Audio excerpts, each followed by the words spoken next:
Okay, Alexander, we really need to talk about the conflict between Armenia and Azerbaijan. It has escalated quite rapidly. Of course, everyone knows that there have been tensions over the decades, actually, between Armenia and Azerbaijan. But over the weekend, things really got out of hand. And now we're looking at pretty much all-out conflict, all-out war. Martial law has been declared, I believe, on both sides, and I believe both sides have declared a war, military conflict in the region. I want to stress that they have declared that they're going to war in that region of Nagorno-Karabakh. That is a disputed region that they are fighting over. And on our second channel, I actually did a short report on some investigative reporting, actually, from other reporters, specifically the Greek City Times, Alexander, that had reported that I believe it was Friday, Thursday, Friday, they got wind that Turkish President Erdogan was moving Syrian jihadists, Syrian militia, from not only from southern Turkey, northern Syria, that they have kind of in that enclave that was used to try to overthrow Assad, but also from Libya. And he was moving those forces into Azerbaijan. And this was Friday.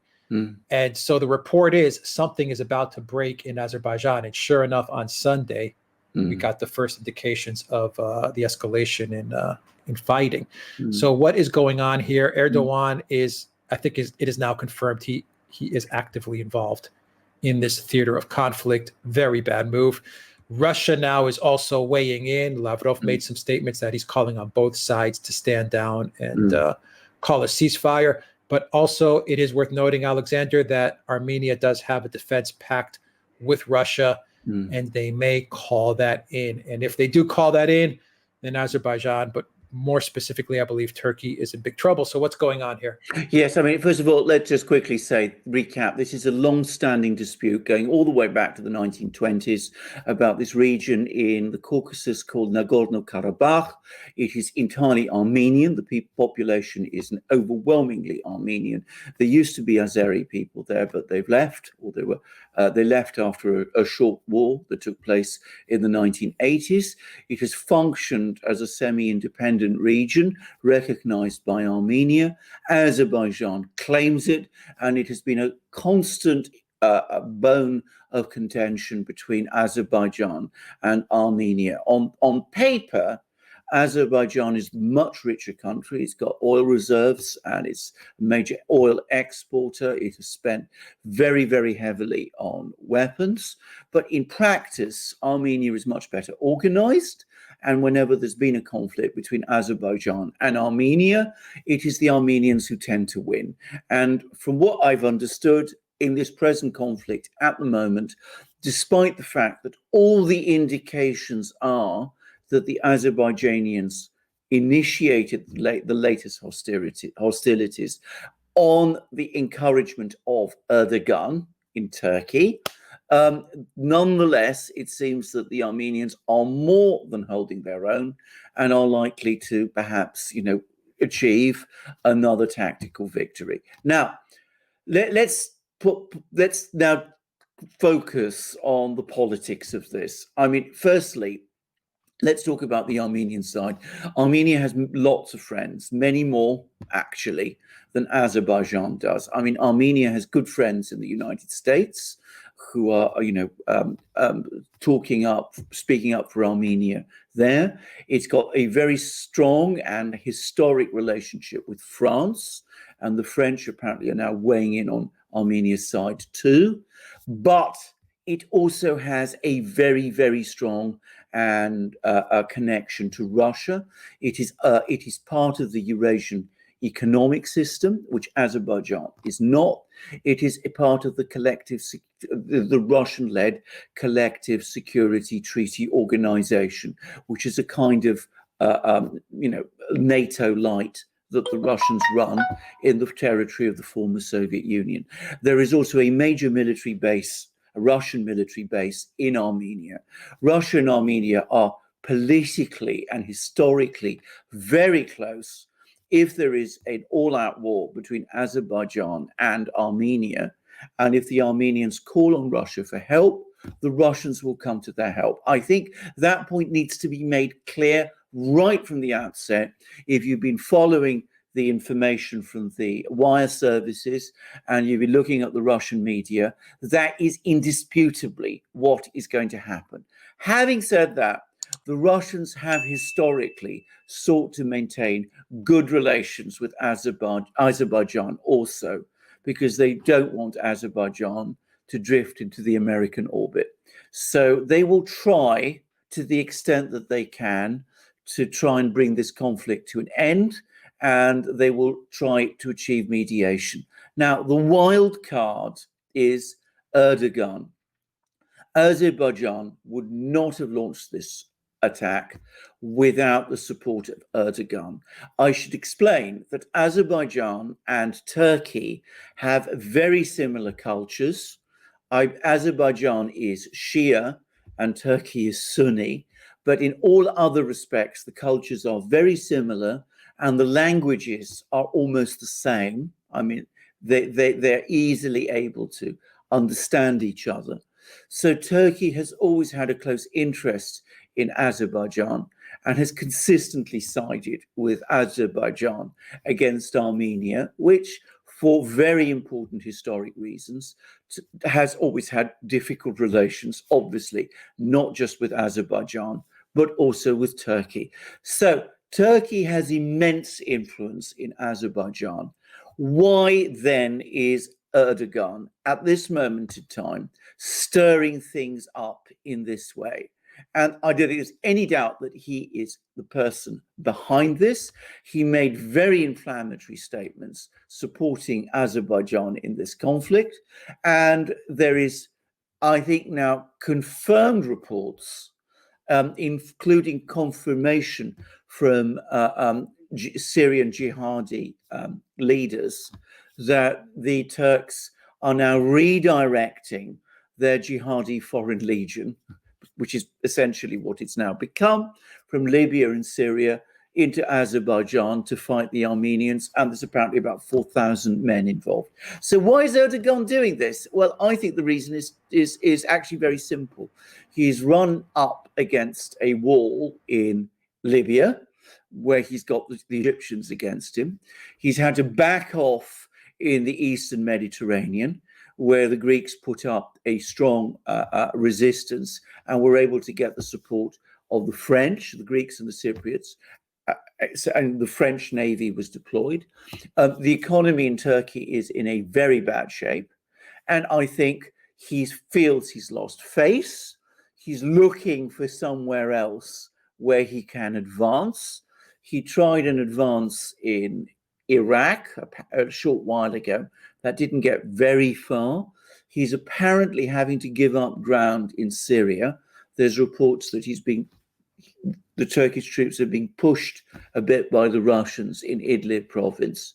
So I think he has hit out in the Caucasus against the Armenians. I think also, and Erdogan is not a person who doesn't engage in calculations. I think partly Syria is the issue. As I said, he's been pushed by the Russians in Syria, in Idlib. So it could be that at some level, he thinks that if he triggers a war in the Caucasus, in Russia's backyard, that will give him some kind of leverage over the Russians, which he can use to get what he wants, both in the Eastern Mediterranean and especially in Syria. I think if that is what he does think, I think he has miscalculated badly. I don't think the Russians will ultimately let Armenia down. In fact, I think that is inconceivable.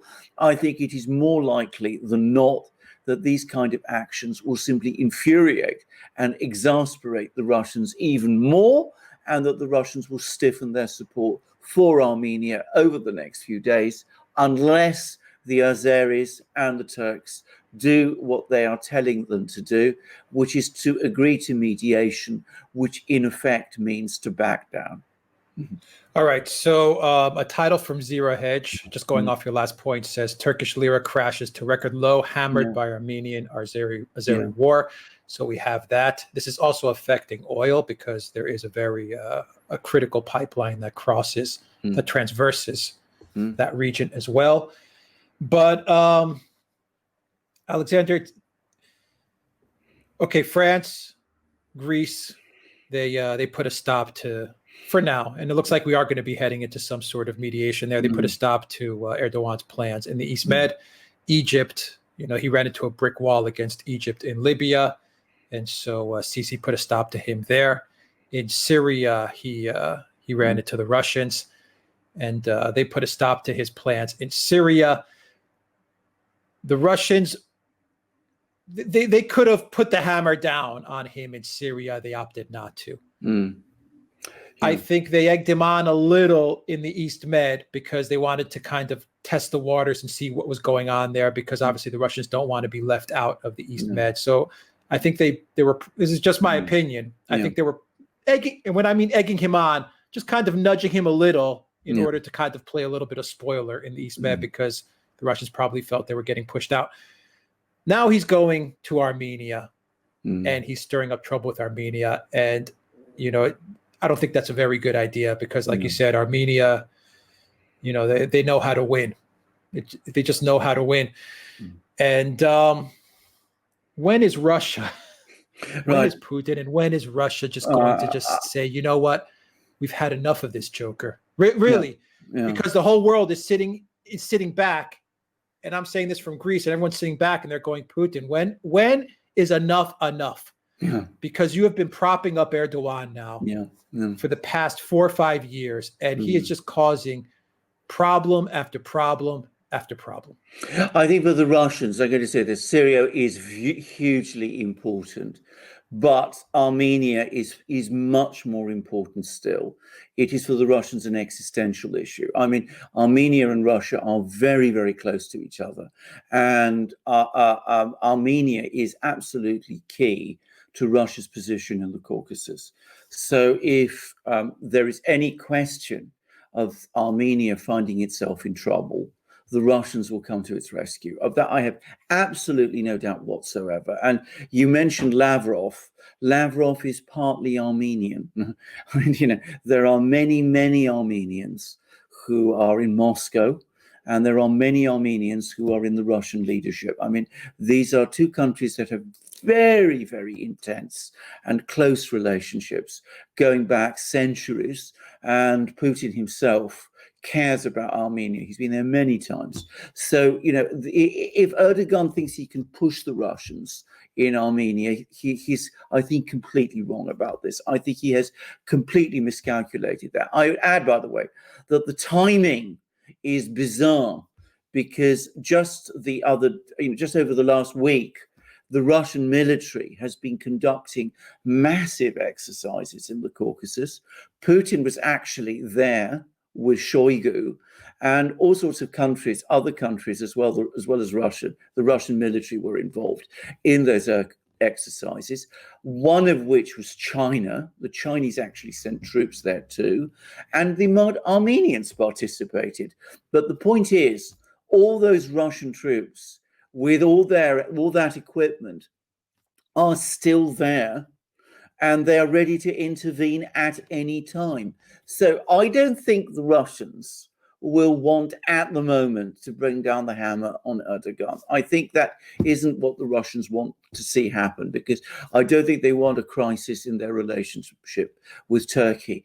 But if Erdogan pushes too hard in the Caucasus, and I think the red lines, the Russian red lines there are very clear, then I think it's a completely different story. And I think we could very easily see a major intervention by the Russians in the Caucasus and in the Caspian Sea area and in all sorts of places. I've got a question regarding that, if Russia does intervene. But first, let me just read you a quick sentence from Zero Hedge. It says, President Trump also weighed in, calling for an immediate halt to fighting and de-escalation of tensions. Congressional leaders have also condemned the violence. Representative Josh Gottheimer said, "I condemn Azerbaijan's reckless military attacks in the region. Azerbaijan should be held accountable for its aggressive actions, which undermine peace." It does seem that the majority of U.S. Politicians, senators, and congresspeople have weighed in on the side of Armenia as well. It doesn't come as a surprise because there is a huge Armenian, powerful and influential Armenian population in the United States as well. If Russia does intervene, is that the end of Erdogan? Yes. I mean, if there's a war, that is the end of Erdogan. If the Russian military acts, then I don't see how Erdogan can survive that one. I mean, there are limits to what I mean. Turkey has a big military and some advanced military equipment, but in any conflict with Russia, I mean, the Turks would lose and lose very fast.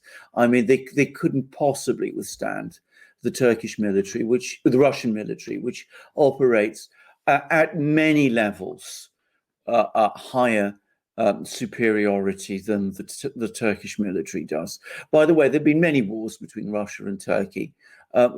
Since the early 18th century, the Russians have won every single one. The only exception was the Crimean War, where the Turks were bailed out by the French and the British. Nobody is going to bail out Erdogan this time if the issue is Armenia. Bear in mind exactly what you said.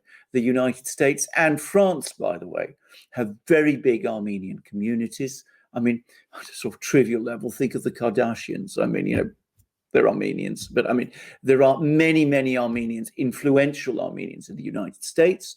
There are many influential Armenians in France. Armenia has a lot of sympathy and a lot of understanding from many people.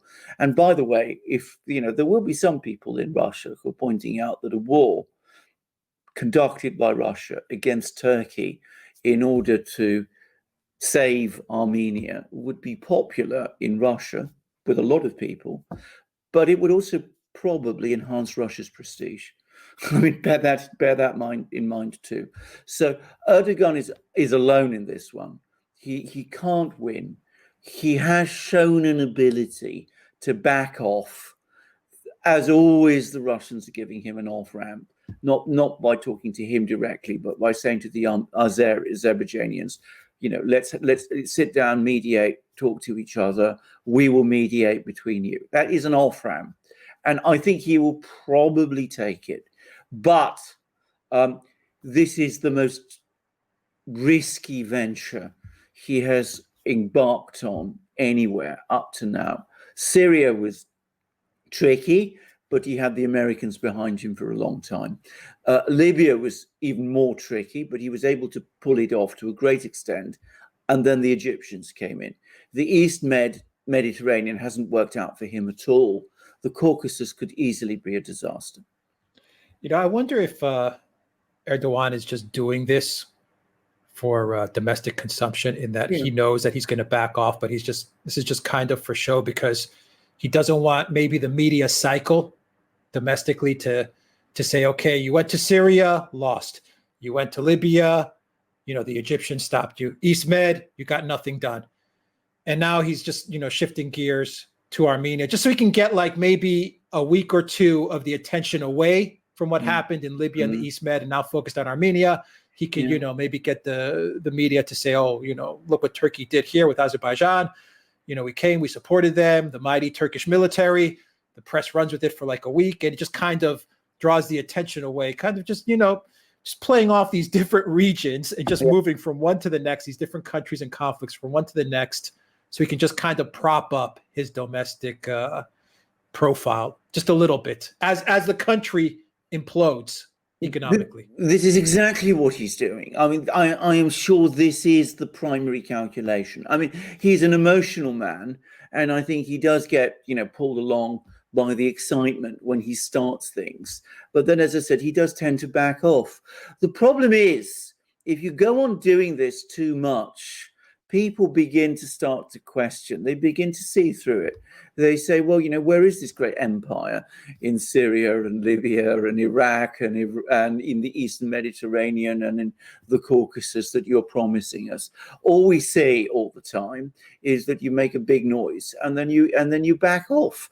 So in the end, you can keep these things rolling for a while, but as I said, the point does eventually come when people begin to start to question and perhaps even to get a bit bored and to say, well, it's Erdogan up, up to something again. At the same time, with the Turkish economy now in a very bad way, and this crisis, this latest crisis, has hammered the lira in exactly the Turkish lira, the Turkish currency, in exactly the way you say. So it's going to make Turkey's economic situation even worse. It doesn't seem to me like a wise policy. A much better policy. I've said this so often, but Erdogan obviously operates to his own drum. A much wiser policy for Turkey is to go back to what Mustafa Kemal Atatürk, the father of the modern Turkish Republic, used to say. That Turkey should be at peace at home and at peace abroad, and should seek good relations with all its neighbors. That's the correct policy for Turkey, so that it can carry on and sort out its pressing internal problems. These foreign adventures that Erdogan constantly indulges himself in never get anywhere, are extremely dangerous, are bad for Turkey, and could very, very easily go wrong. If you want me to say, I think this is the single most dangerous one of all.